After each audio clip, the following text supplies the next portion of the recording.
ఈ కాలంలో బయటికి పోయి ఏదన్నా తిందామంటే చాలు హోటలోళ్ళు ఈ నడుమ వంటలు చేసే తీరు యాదికొచ్చి ఆయన ఆకలి అమాంతం చచ్చిపోతుంది. ఆయన కూడా ఆడి కొంతమంది ధైర్యం చేసి తినడానికి పోతే వాళ్ళకి మర్చిపోని తీరులా వంటలు చేసి పెడుతున్నారు ఆడాడ. అన్న బేవనేటట్టు తిందామని బేకరీకి పోతే ఆయనకు పెట్టిన ఐటంలు చూసి నోరెళ్ళబెట్టిండట. ఆయననే కాదు చూస్తే మీరు కూడా పెడతారు.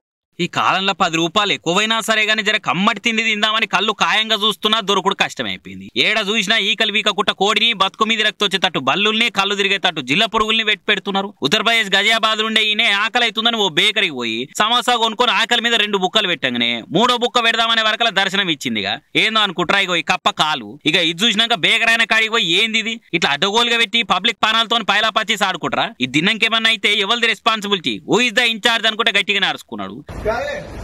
मेंढक की टांग निकली हुई है समोसे में।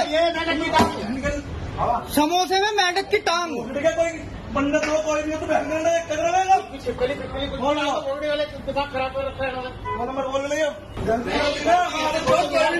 यहाँ पे पैसा खर्चा करके आ रहे हैं ना ऐसे भी करते रहे। समोसे को लिए समोसा दिखाओ समोसा तो यार वीडियो बनी हुई है।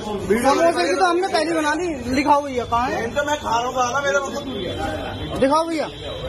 अरे फिर क्या होगा भाई पूरे समोसे में मेंढक होएगा ये सिर्फ टांग आई है. అంటే ఇంకా మిమ్మల్ని ఇట్లా ఒట్టిగానే ఇడిచి పెడితే ఇంకేమో వండి పెడతారో ఎంతమంది నాగం చేస్తారో అని పోలీసు వాళ్ళకి ఫోన్ చేసి పట్టించిరట. మరి ఉత్తిగా వండితే రుచి రాదు, ఇట్లా ఏదైనా వెరైటీగా కప్ప కాలేసి వండితేనే రుచి బాగా వస్తానికి ఇట్లా ఉపాయం చేసిరో ఏం పాడం మరి మసిబట్టం ఒక పోళ్ళు అనుకుంటా పొట్టు తిడుతూ చూసిన వాళ్ళంతా. జరేదైనా బయట తినంగా పైలా మీరు కూడా ఏమంటున్నాం?